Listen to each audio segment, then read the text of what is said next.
Araw ng subasta ngayon at ilang linggo na ang nakalipas mula nang maglabing-anim si Kuya at bumili siya ng Jeep Wrangler dito sa subasta. At ngayon gagawin natin ang halos kaparehong bagay. May utang siya sa akin na $2,000. Nakuha ko lang ang $1,700 sa hindi ko alam na dahilan, hindi 2,000. Kaya inalok ko na, kunin ko na lang ang 1,700. $1,700 para sa sarili ko at may utang pa rin siya sa akin na $300. I-reinvest natin ang $1,700 sa subasta para makuha mo ang unang flip na sasakyan dahil subasta ang pinili mo. Ngayon, may $1,700 ka na dadalhin sa dealer auction para makita kung anong mabibili, maayos, malilinis at maibebenta natin para kumita. Ako, si Craig. Ito si Logan mula sa Flying Wheels. Tara na!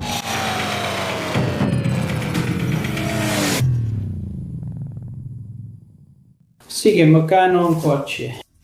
Magkano ang halaga? 5,000. 5,000, sabi ko sa'yo, kapantay yan sa naipon mo. Magkano naipon mo? 17. 2,000? Sige, bibigyan din kita ng 2,000. Kaya may utang kang 1,000 sa akin. Tama? Alright. Kung magtrabaho ka sa akin ngayon, ako magbabayad ng rehistrasyon mo. Pero magkakautang ka sa akin ng $3,000. Bayaran mo na. Okay. Altiplano. Sige, ibigay mo ng 2,000. Gusto mo bang kunin ng pera? O gusto mo nang kunin ng pera na yon? Gusto ko ibigay mo sa akin buong 2,000 na napagkasunduan natin. Ganito gumagana ang utang. Sinabi mong ibibigay mo sa akin, kaya may utang ka sa akin. Kung wala ka niyan, bababa ang credit score mo sa akin. Sa tingin ko, bababa na ang credit score ko. Ganito ang usapan. May hawak na akong $1,700 mo. Sige, pwede kong kunin ito para sa sarili ko. Sige. Pwede ko itong i-invest sa'yo para makabili ka pa ng isang kotse gamit ang $1,700 mo. Alam kong ayaw mong ibenta ang Jeep mo, kaya mo tinatago. Pwede mong gamitin ang binigay mong $700, $1,700 at $1,700 para sa susunod mong car project. Hindi mo kailangan gamitin para sa sarili mo, pwede mo itong bilhin at pwede nating ayusin ng magkasama. Pagkatapos, kunin mo na ang kita. Kung gagawin natin ito sa kotse, may utang kang $1,700 sa akin. Pero kung bibigyan kita ng 6 na buwan, pwede mong bayaran ng hulugan. Pwede mo akong bigyan ng 400 sa unang kotse, 400 sa susunod na kotse, tapos 500 kada kotse hanggang mabayaran ang utang mo. Pwede mong gamitin ang kita mo para sa susunod na proyekto. Pwede di ka mo trabaho sa Publix o sa kotse, pero mas gusto ko yung iba. Sa iyo yan. Gusto mo bang i-invest ko ito sa'yo?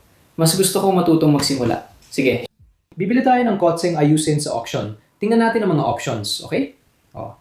Kaya ito ang isa sa mga paborito kong lugar tuwing Lunes. Ito ang auction. Okay, siguradong makakahanap ka ng kotse para sa $1,700.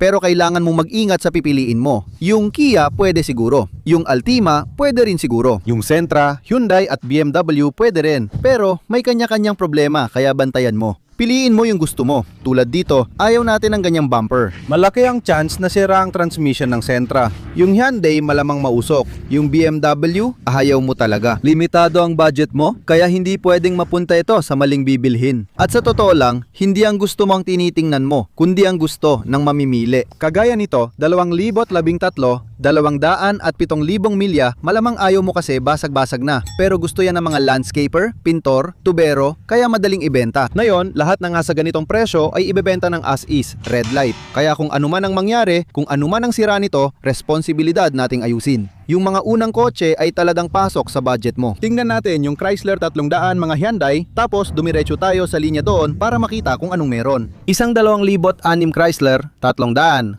300C ito, Hemi talaga ito. At may 55,000 milya astig ito. Ang ganda ng kotse na to. Sa 55,000 milya baka lampas na ito sa budget mo, pero sobrang linis. Titingnan natin AC, gulong, at siguraduhin walang check engine light. Sakay ka na, malamig ba AC? Isara mo ang pinto. Lahat ba ng bintana ay gumagana? May naka-on bang ilaw sa dashboard? Wala. Ilagay mo sa reverse, tapos drive. Huwag lalayo. Ilagay lang sa reverse at siguraduhin kumakagat. Umusog ng isang talampakan paatras. Oo, umabante ka ng isang talampakan. Ayos, may forward at reverse tayo. Hanggang dyan lang ang magagawa natin sa auction. Baka hindi pasok sa budget pero itala mo. Sabihin natin gusto natin ito at mag-ikot tayo ng buo sa paligid nito. Tingnan ang gulong, preno at fluids. Uy, panahon na ng pamimigay. Bibigyan ko kayong lahat ng tig $15 mula sa sponsor nating Whatnot. Ito ang haul ko mula doon. May $250 akong pwedeng gastusin at nakakuha ako ng mga astig na gamit kasama ang Prada na salamin para sa asawa ko ngayong araw ng mga ina. Tignan nyo ito. Tunay na Prada na may Certificate of Authenticity. Kumuha ako ng espresso maker para sa kanya at LED light strips na $2 para sa anak kong babae. Binigyan ko ang anak ko ng drone sa halagang $7 mula Whatnot. Sa halip na mag-social media, ginagamit ko Whatnot app ko. Maaari mo rin gamitin ang Whatnot sa PC mo. Kakabili ko lang ng bagong Hey Dude na sapatos sa kahon, $22 lang, diretso pa sa bahay ko ipinadala. Habang nang scroll ka sa app, pwede mong makita ang live sales nila tulad ng electronics at memorabilia. Masaya rin ang sudden death auctions nila. Nabili ko ang Invicta na relo sa $18 at ako ang huling nagbid bago matapos ang timer. Kaya Whatnot ang top live stream buying at selling app. Kung gusto mong subukan ang Whatnot, iscan lang ang QR code o bisitahin ang link sa description para makakuha ng $15 na diskwento sa unang bili. Sa pag-ikot natin ng buo sa paligid ng kotse, mukhang astig ito. Maganda ang gulong at preno, pwede ring buksan ang hood para tingnan ng fluid. Dito, pwede mong hawakan ang rotor para makita kung may uka at suriin ang brake pads. Sa Sonata, mahirap itong ibenta dahil sa pintura at wala tayong oras para pinturahan ang kotse. Ang BMW 3 Series na modelong 2005 na may 145,000 milya ay magiging astig para sa'yo. Pero hindi ito madaling ibenta. Pero baka tama ang presyo. Wala ang door panel, kailangan ayusin. Gusto ko na may WeatherTech mats ito. May check engine light pa, kaya dapat mantabi ng pera sa pag-aayos. Iiwas ako sa kotse na ito, lampasan mo na ang 535.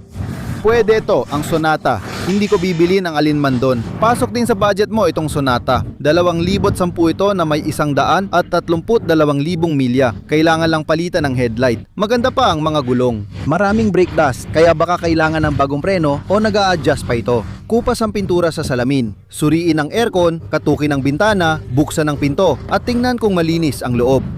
Malamig ba? Sige, okay. May dumadaan na kotse para sa $500. Volkswagen Passat. Tara, panurin natin kung ano ang dumadaan. Ang Sentra naman ay 2,400. May 119,000 milya ito, 2,012, pero di natin nasubukan, kaya tingin ko sira ang transmisyon. Ang 2008 Altima may 181,000 milya, ayaw din natin nun, kaya Sonata na lang. Tapos mag-iikot tayo sa auction, titingnan natin kung ano pa ang nandito. Yung sobrang sira na Altima ay $900.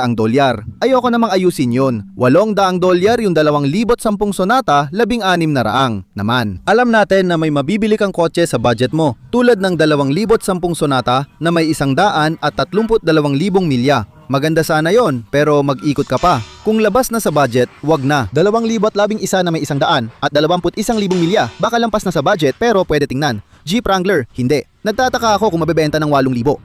Ito, 2018 tiyak na mahigit 8,000 ang presyo niyan. Alam mo ba, yung body style ng Wrangler ko, nagsimula yan noong 2018. Pero sa hindi ko alam na dahilan, ito ay 2018 pero luma pa rin ang body style. Kaya ito yung dating henerasyon. Ito yung tinatawag nilang classic. Kaya binago nila yung body style sa kalagitnaan ng 2018. Uy, gusto ko itong Q8. Bagay ito sa nanay mo. Tingnan mo yung wrap nitong Q8. Grabe, 2019 2,000 milya. Sa totoo lang, gusto ko ito. Maganda siya. Magugustuhan ni mama ito. Sa tingin mo, idra-drive niya ito kahit pa iba-iba ang kintab ng kulay nito?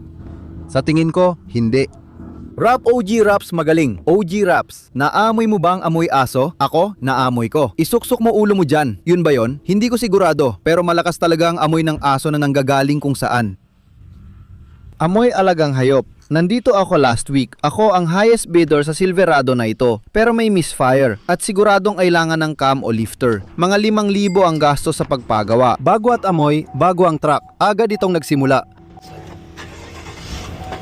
Nakailaw ang check engine light dahil may misfire. Ramdam ko talaga. Kumikislap pa ito nung nandito ako. Kaya ako pinakamataas na nagbid sa 15,000 noong nakaraang linggo. Kailangan ko ng 10,000 ngayong linggo para mabili ito at dagdag na 5,000 para sa ayos. Maganda naman siya. Gusto ko ang ginawa nila sa F-150 na ito. Mukha siyang parang Raptor pero hindi naman. Nilagyan lang nila ng R. Oo, Power Boost. So ibig bang sabihin nito ay diesel siya o pinalitan lang nila yung EcoBoost ng Power Boost? Carbon fiber na grill. Gusto ko kung paano nila ginawa ito. Magandang leather. Ang astig ng itsura ng truck na ito. Gusto ko ito. Pero diesel ba talaga ang Power Boost? Ayoko ng ganoon. Ang astig. Pwede kong ibenta yung RAM ko at ito na lang ang gamitin ko. Anong number nito? 35. Oo, nude tayo ng Wrangler. Gusto ko rin Tahoe. Astig itsura ng mga Tahoe 84. 100 at 32,000 milya nung 2020. Marami na yon sa panahong yon. Ano ang tawag dito? Foley bar ba o cow pusher? Sige, gusto ni Logan tingnan ng ano? Tingnan ng mga jeep. Tingnan kung magkano ang presyo. Alam mo na hindi ito, gusto mong ikumpara sa binayaran mo sa'yo, tama? Yun ba dahilan? Sige, maraming Wrangler dito. Ikumpara mo jeep mo, kwento mo. Mas maganda kasi bago. Ilan milyahe na ngayon? May 73,000 milyahe ito. Tugma rin ang kulay ng fender at hardtop. Ano ginawa ng hardtop? 1,000? Karaniwan 100,000, 74. Huwag kang panghinaan ng loob kahit lampas ito sa budget. Gusto ko ang mga kulay at kung paano tugma ang fender, bubong at katawan, hindi rin kumukupas. Ako rin. Sa Florida, hindi kumukupas ang fender at bubong basta tugma ang pintura. Gamitin mo ba ang malaking torch? Tingnan natin presyo nito, 17,000. Magkano ang binayad natin para sa jeep mo? Nagbayad tayo ng 51 para sa iyo, kaya 10,000 dagdag para sa mas bago ng 10 taon at may 100,000 milya na mas kaunti. Gusto ko yon, pero ayokong pagtrabahuhan ang astig niyan. Para alam mo, lampas na yan sa budget mo ngayon at nung isang buwan. Astig ang itsura, hindi para kay mama, pero sa totoo lang, medyo maganda siya. Sa tingin mo, ano kaya mararamdaman niya kung iuwi natin yon sa kanya? Sa tingin ko, hindi niya kayang imaneho, hindi mo rin kaya imaneho, hindi niya gusto ang weekend.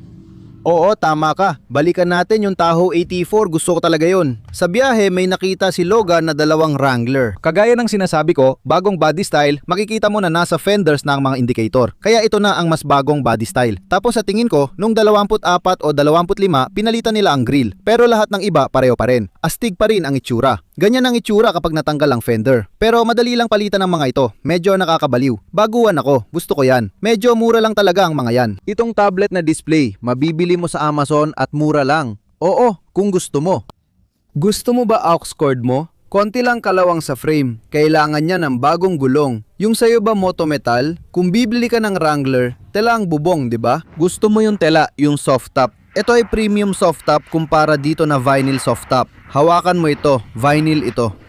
Yan ang tala, mas matibay yan. Mas water resistant at mas tahimik kapag nasa highway. Kaya itong 2,015,100 at 8 ito siguro ang dapat mong hangarin. Unti-untiin mong habutin yung mas bagong interior. Astig pero hindi astig yung sayo. Hindi ito kasing bilis o astig ng ganito. Sige, tignan natin kung ano ang mabilis at astig dito. Dapat astig ito. Kahit anong taon, ulitin mo nga. Sa tingin ko, mga 8,500 hanggang 9,000 yan. 2,015 ba yon? Kakabili ko lang ng 2,015 actually. Hindi mo pa nakikita, kukunin ko siguro ngayon. Siguro pwede nating kunin na yon. Ang mahal naman, nagbayad ako ng 8 para sa 2,015 Wrangler ko na puno ng accessories. Mabilis ba yan? AMG CLA 45? Gusto ko interior niyan, parang budget AMG. May nag-trade in ng Wrangler na walang bubong. Ang wild nun, umulan pa kahapon. Yung Cadillac, binebenta ng 25,500 na yon. Gusto ko yung Wrangler na yon, pati kulay. Trip ko tong Yukon. Ready na akong ibenta yung Escalade ng nanay mo, sobrang haba kasi. Mukhang sporty talaga. Gustong gusto ko ang interior na to, ang angas. Sayang lang sira ang armrest. May DVD player ba yan? Kaya mo ba ng kapatid at ate mo na walang DVD player? Iniisip mo lang siguro. Dumaan yung Silverado. Nagbayad ako ng 15 kamakailan, may misfire kaya na-cancel yung sale. Tingnan natin presyo ngayon, lalo na't may misfire. Di nila ibebenta ng green light. May link sa description para sa laser appraiser ko. Pwede ka makakuha ng libreng buwan o promo kung gusto mo. Kahit 132,000 miles na, nasa 40,000 pa rin ang halaga. Ang lupit nun, sayang lang at hindi gagana. 2015 na may 119,000 miles, maganda ang Civic para ibenta. Mas okay kung makahanap ng mas lumang Civic. Heto na rin ang Silverado natin, mahigit 9,000. Sa tingin ko, patas lang sabihin na hindi talaga pasok sa budget mo ang mga Civic. Mabulunan ka dyan by the way. Ulitin mo nga. Uy, gusto ko yung harapang bumper, parang Shelby ang itsura. Nilagyan ba nila ng Shelby kit yung 6-cylinder o 4-cylinder na Mustang? Hindi ko pa alam. Gusto ko yung mga gulong, gusto ko yung side skirts, gustong gusto ko yung spoiler, gustong gusto ko rin yung likurang bumper. Maganda ang gawa nila dito, hindi pa ito 5 liter. Sige, paandarin mo na, manual transmission. Gusto ko yan, tela ang loob. Siguraduhin nasa neutral at nakaapak sa clutch. Tiyakin mo ring ang clutch ay nasa harap ng preno. Sige, nasa neutral na. Bitawan ang clutch, tapakan ng kaunti ang gas. Tunog EcoBoost na 4 na silindro talaga yan. Ginawa nila lahat para magmukhang astig kahit 4 na silindro lang. Buksan ang hood. So 4 na silindro, single turbo ba ito? Mabilis at astig? Hindi raw, pero para sa akin astig pa rin. Amoy clutch talaga. Tingnan mo, 2.3 litro na 4 na silindrong turbo ginawang astig ng Tokyo Drift ang Shelby. 4 ba ang silindro na nilagay nila o 2JZ ang nilagay sa GT 500? Hindi. Sa tingin ko, 67 fastback yun sa Tokyo Drift. Gusto ko yun, yung berdeng isa. Oo, pakiulit na. Sa perang ginastos nila, pwede na silang tumawag. Siguro hindi nila inintindi makina, mas mahalaga itsura. Astig ang harapan nun. Sige, eto na, Wrangler ng lumang henerasyon. Teka, bago yung isang Wrangler na gulong, luma naman yung isa, pero Wrangler din. Kaya magkaiba sila kasi yung gulong ay mula sa ibang henerasyon ng Jeep. Galing ito sa bagong henerasyon ng Jeep mula sa JKU. Sa tingin ko, tama ako. Basa pa ba yung upuan mula kahapon? Oo, mainit pa rin. 2014, 168,000 milya. Pwede itong maging susunod mong Jeep. May premium akong fabric top sa norte. Oh. Teka, may bintana dito. May bintana dito. Mga bintana lang, yun lang. Sige, alam kong tututol ka dito. At dapat lang naman. Ibinenta ko na yung puti mong Altima na gusto kong itago mo Sa halagang 3,500. 2,600 ito, 128,000 milya at kailangan ng pagpipintura. Mapapapinturahan ko ng $800. Kung $500 o $600 ang presyo, maayos ang takbo at malamig ang aircon, mapapapinturahan mo ng $800 at magiging parang bagong Altima. Paandarin mo, tingnan ang aircon at mga bintana. Mukhang maayos ang mga gulong. 2.5S. Sa tingin ko, ito ay pre-CVT transmission, kaya maaring maganda talaga ito. Iikot mo lang ng kaunti ang manibela. Oo, subukan mo na ngayon. Sige, subukan mo naman ang ibang susi. Tahimik na, tingnan ang lahat ng bintana. May check engine ba? Huling henerasyon na ng magandang Nissan. Wala naman. Ilagay mo sa drive, umabante, isara pinto mo. Oo, ayos. I-reverse mo, tuloy lang. Malamig ang aircon. Na-check na ba natin ang mga bintana? Sige, ilagay mo sa park. Tara, magsimula tayo sa labas. Tingnan natin ang mga gulong at titingnan din natin sa ilalim ng hood. May sunroof din ito. Buksan mo ang hood. Headlight correction, oo. Alisin ang takip ng langis at tingnan ang loob. Pakaliwa ka, hindi, ayos lang. Lucy, tuloy lang, lakas ng katawan. Sige, tingnan natin ang loob ng cab. Maputi ba ito, parang gatas, o amoy sunog?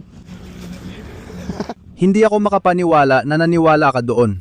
Sige, tingnan natin ang langis. Mababa pero di sunog at walang amoy sunog. Ayos din ang steering fluid at strut towers. Sa tingin ko baka Altima na talaga ang hinahanap natin.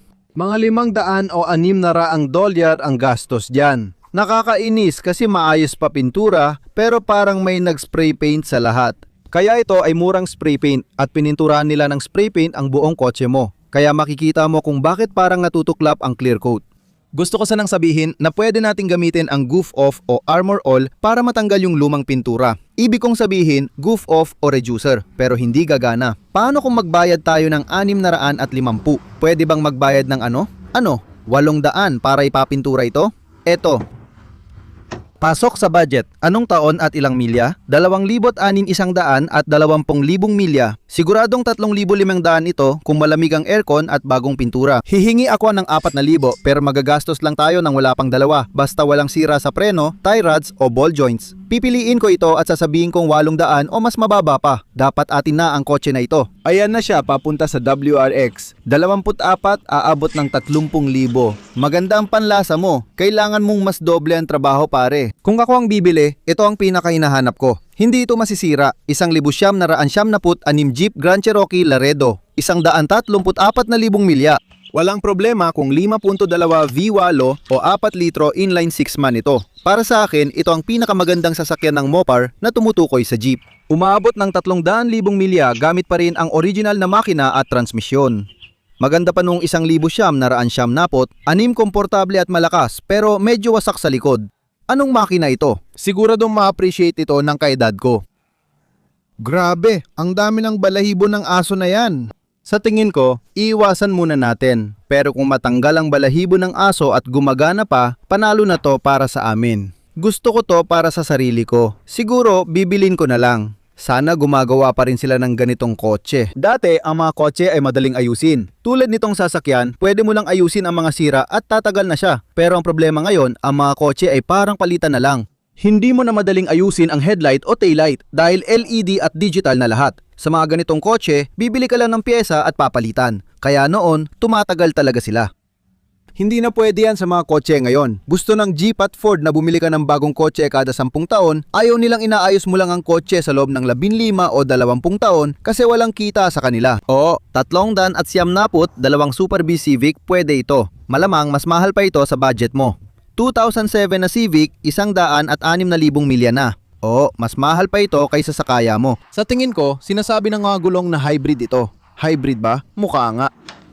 Hybrid ito, kaya maganda sa panahong $5 na ang kada galon ng gasolina. Alam niya, kaya ito ang next generation ng Altima mo. Dito nagsimulang pumangit ang Nissan. Pinalitan nila ang transmission mula sa dating nagshi-shift na parang 3, 4, 5 bilis na automatic, naging constant velocity transmission o CVT transmission kung saan hindi na ito nagshi-shift at literal na hindi talaga nagshi-shift. Paglampas ng 100,000 milya sira na. Ngayon, 73,000 milya pa lang ito. Pakinggan mo ang Sleeper B. Rumble B ba ito? Super B? Ano nga ulit ang tawag sa mga Hemis na yon? Maganda ang tunog. Kumukupas lagi ang dashboard ng mga ito sa Florida, pero malamig ang aircon, walang check engine light at magandang tunog. Mababa pa ang milyahe at may oil change sticker pa, kaya pwede pa. Karaniwan kong sinasabi, huwag bumili ng ganito. Pero ito, tuloy tayo. Umaabante at umaatras naman nang walang delay. At kadalasan nararamdaman mo ang delay sa pagitan ng mga gear kung may problema dito. Siguro. At buti na lang, ito ay pagkatapos nung isa, di ba?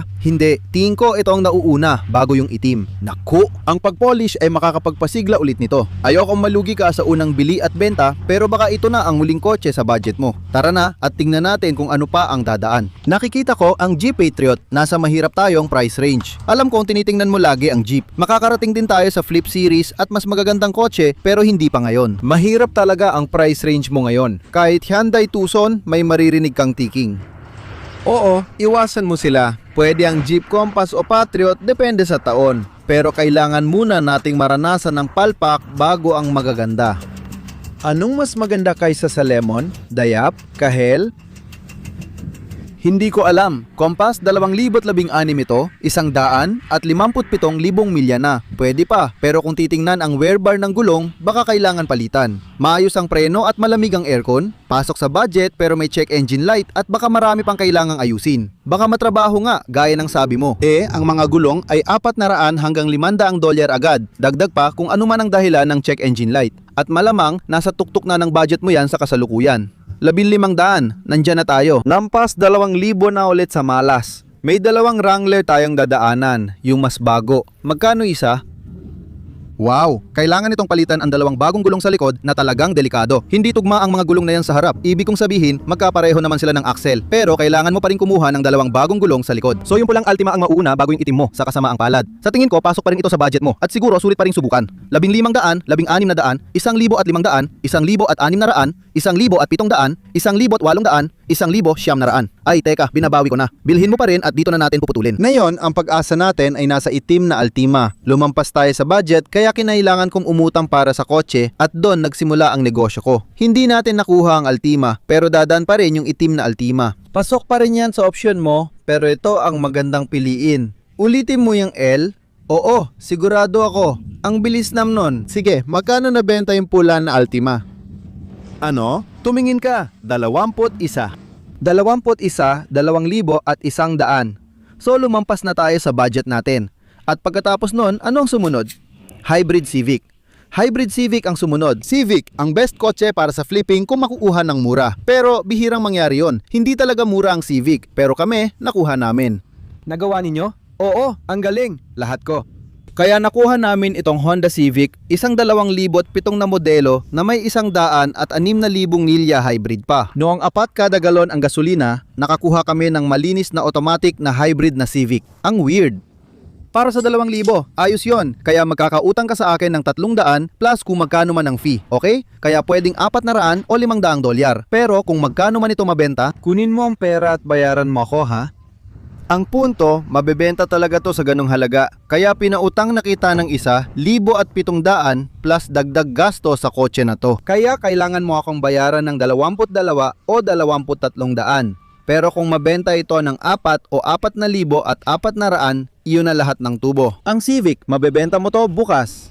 Linisin, hugasan, ayusin ang maliliit na sira at mabebenta agad sa isang araw. Ayos ba? Oo, kaya ang pinag-uusapan natin dito ay kikita ka ng hindi bababa sa 1,000 piso o ikaw ay kikita ng hindi bababa sa 1,000 piso sa 1,700 dolyar na puhunan plus 500 dolyar na utang. Ayos ba?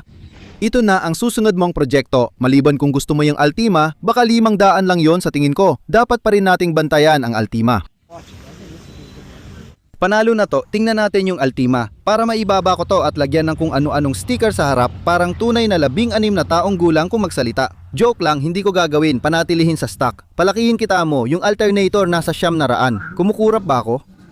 Nakikita mo ba? Yung awesome, higit 1,000 na. Manatili na lang tayo sa original nating bibilhin. Kaya babayaran na natin yung Civic at ilalabas na natin dito. Ang nangyari kasi katatapos lang ng tax season. Nagastos na ng mga tao ang pera nila at nabawasan ang stock ng dealer. Ngayon, pinaparami ng dealer ang inventory kaya mas malaki ang gastos nila. Mas mataas ang halaga ngayon kaysa 3 o 4 na buwan dati dahil mababa ang stock. Yan yung mga bagay na di mo agad naiisip, di ba? Maganda ang nakuha nating deal sa Civic. Pero, nung gumastos ako ng higit pi 1,000 sa Altima, napansin kong hindi ganang kaganda ang deal. Napansin ko may kalawang sa fender, kaya hindi ito galing Florida. Tama lang na umiwas tayo at kinuha ang Civic. Bayaran na natin at umalis. Sa tingin mo ba bumababa ang presyo habang tumatagal ang auction? Sa totoo lang, nag-host ang auction ng raffle sa pinakadulo para mamigay ng pera at yon ang dahilan kung bakit nananatili ang mga tao na siyang nagpapanatili ng mga bidder.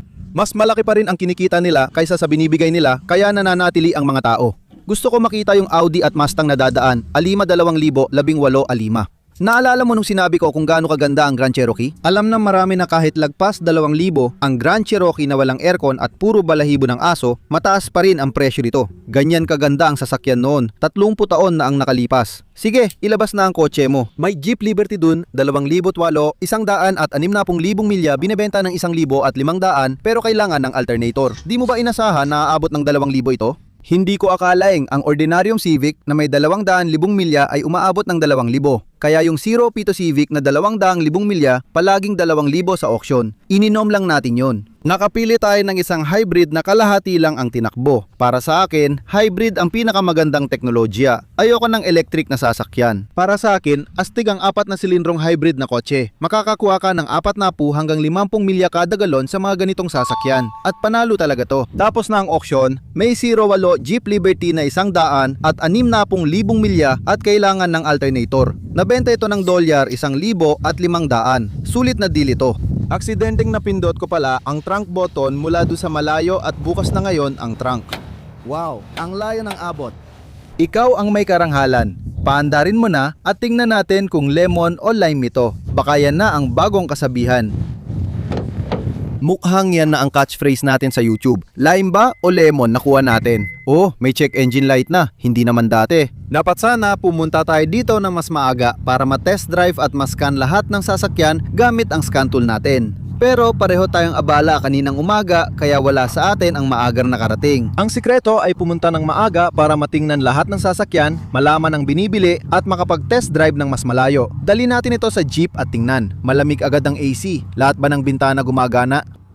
May basag na salamin dyan pero hindi malaking problema. 106,000 milya na ang Honda Civic. Gusto ko yung asul na interior. Ihahatid na natin ito sa shop ko. Ikaw na mag-drive ng Jeep, ako na ang magdadala ng Civic at susubukan ko ito ng maayos. 2,000, 2,300 actually. Nagbayad tayo ng 2,300 pagkatapos ng mga bayarin. Para sa isang Civic na may 100,000 milya, at least malamig ang AC natin. May full battery assist tayo, magandang senyales. May check engine light pero kaya ko i-diagnose at malalaman natin kung bakit. Sana oxygen sensor lang. Gumagana ba lahat ng bintana? Oo, lahat gumagana. Hindi pa tapos ang video dahil bumili ako ng Jeep Wrangler sa West Palm Beach bago ang Barrett Jackson nung nakaraang linggo. Kaya sa tingin ko, isasama ko si Logan na mag-drive pababa kasama ko dito at saka ko iuwi yung isa pang Wrangler. Makakakuha tayo ng 40 o 50 milya kada galon. At paano mo nalaman yun?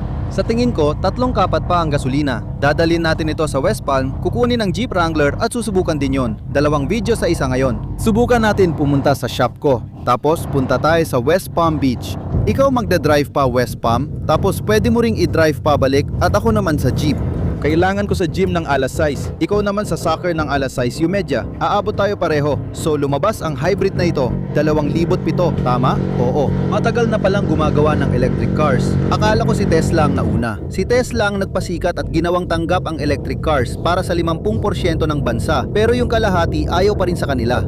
Pero si Honda ay may Honda Insight na lumabas mga bandang 2,000, 2001 hybrid yon. At si Toyota naman ay may Prius. Ang Prius, ang unang totoong hybrid na talagang naging laganap. Nagsimula mo na silang makita kahit saan at naging katanggap-tanggap na magkaroon ng hybrid. Yun na ang naging normal. Oo, normal na bagay para sa Prius. Si Chevy ay may Bolt o Volt at hindi pa ako nakakakilala ng may-ari ng Chevy Bolt o Volt kung alin man ang nauna na hindi ito mahal. Parang yon ang unang electric car ng Chevy. Mahal na mga tao ang mga sasakyang yon. Noong siyam na puts, gumawa ang Saturn o Chevy ng all-electric na kotse pero in-recall nila lahat, kinuha pabalik at hindi na ulit ibinenta. Wala na sa kalsada ngayon at hindi ko na maalala pangalan nun. Hindi lang bumili ang mga tao noon, kailangan din isauli kaya binalik nila. Noong siyam na pudis, may electric car na, napakaganda at nauna sa panahon. Pinasauli ng GM ang mga iyon mula sa mga may-ari at inalis sa merkado at hindi na muling nakita. Nakakalimutan ko na kung ano ang pangalan ng mga iyon. Malamang ilalagay ko rito ang isa, ano man yon, pati specs. Pagkatapos naglabas ang Nissan ng Leaf at may Prius na rin tayo. Ayos yon. Katanggap-tanggap ang Honda Insight bilang hybrid, parang pang tester lang talaga. Naglabas ang Tesla ng Model S na noon lang nila nilabas at ito ang unang totoong electric na kotse na makikita mo kahit saan. Umaabot sa 100,000 ang presyo nila, pero ang kotse na yon ang nagpasikat ng mga sasakyang di kuryente. Pagkatapos nito, lumabas ang Bolt at sumunod ang Nissan Leaf at naging normal na lang ang mga sasakyang de kuryente. Oo, at yun na yun, astig talaga. At itong Civic Prius, Civic Hybrid, parang normal na lang ngayon. Isa na siyang pamantayan. Kaya may hybrid option ka na ngayon sa Civic, sa Accord, sa Corolla, sa Camry. Naging normal na lang talaga ito bandang 2007, 2008. Sa tingin ko, ito na ang pinakamagandang teknolohiya kumpara sa electric vehicle. Hindi ko kailangan isaksap, matipid sa gasolina, at pwede akong umasa sa full tank ng gas. Dito dapat tayo papunta sa kinabukasan. Oo, hindi lang puro electric cars na madaling masira at parang puro computer lang. Sige, aral ito sa buhay. Gagastos ako para din makatipid. May iba, gagastos ng $1 para lang makatipid ng 10 sentimo. Gets mo? Gagawin natin ang kabaliktaran kaya gagastos tayo ng $50 sa gasolina at kalahati ng araw papuntang West Palm Beach. 2 tao, West Palm Beach, isang kotse papunta at pabalik, tapos isa pang kotse pabalik. Sayang oras dyan. Maaring umabot ang $100, 150 ang delivery ng kotse pa uwi. Kaya mababayaran ko na ang bayarin ko ngayong katapusan. Pwede nating dalhin ito sa car wash para linisin. Mas marami pa tayong pwedeng gawin na mas epesyente at pwedeng kumita kaysa mag-aksaya ng kalahating araw sa biyahe, nakaupo sa traffic at umaasang makakauwi ang kotse. Kaya kung $150 ang kailangan para ipa-deliver pabalik sa akin ng kotse, mas pipiliin ko na lang yon para may buong araw pa tayo at pwede nating trabahuin ang kotse na ito. Kaya pag-isipan mo lang, maaaring nakakatipid ka ng $150 o $200 sa transportasyon, pero nasasayang mo naman ang isang buong araw ng 2 tao. Sige, at mahalaga ang oras mo, lalo na kung pwede nating ayusin ito at ihanda para ibenta. Sige. Kukuha ako ng quote at ipadala ito, dapat bukas nandito na. Paki-check ang langis, tire pressure at gamitin ang scan tool para makita kung bakit naka-on ang check engine light. Pwede ba ako doon? $160 ipadala sa pintuan. Nabawi natin ang oras. Ngayon, pwede na nating linisin at ihanda ang Honda para ibenta. Pumunta sa car wash, i-check ang mga fluid at tire pressure. Sige, ayos na. Nasa baba na si Logan. I-check niya ang tire pressure at fluids. Gawing 36 pounds lahat ng gulong ha. Habang ginagawa yan, tingnan din natin ang langis. Para sa mga nanonood, alam ng karamihan na foreclosure ito mula sa auction house. Marami pa kaming ginagawa dito, kaya ganyan ang bakuran. 1 taon na, pero patuloy pa rin. Saan ang oil dipstick mo? Ayon, nandoon? Hindi, sa likod. Yan ang oil cap. Tanggalin mo ang oil cap katulad ng ginawa natin sa Altima. Paikutin mo pakaliwa. Grabe, malapit na tayo. Subukan ko nga, gagamitin ko kaliwang kamay ko. Ayoko, hayaan mo akong gawin gamit ang kaliwang kamay ko. Sige na. Hindi nasundan ng kamera nang pinaikot ko ito ng mabilis gamit kaliwang kamay. Pero okay lang, maayos naman, di ba? Oo, walang malagatas o puting latak at walang bakas ng tubig. Higpitan mo pagbalik, wala na ang Wolf Park. Tama, tapos hilahin mo yung dipstick. Ano itsura ng langis? Gintong kayo manggi. Ayos. Punasan, isalpak, hilahin at dapat nasa tuktok na tuldok. Tingnan mo kung gaano kaliit ang baterya ng Honda Civic, sobrang liit. Integrated Motor Assist, IMA Hybrid.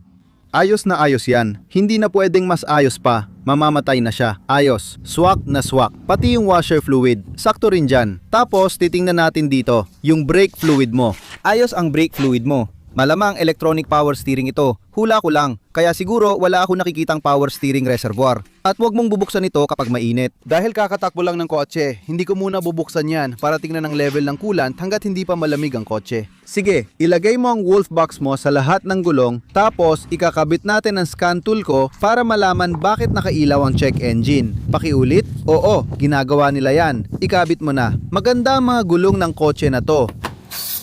Napakadali, kahit baguhan kayo gawin sa unang try gamit ang gitnang baton.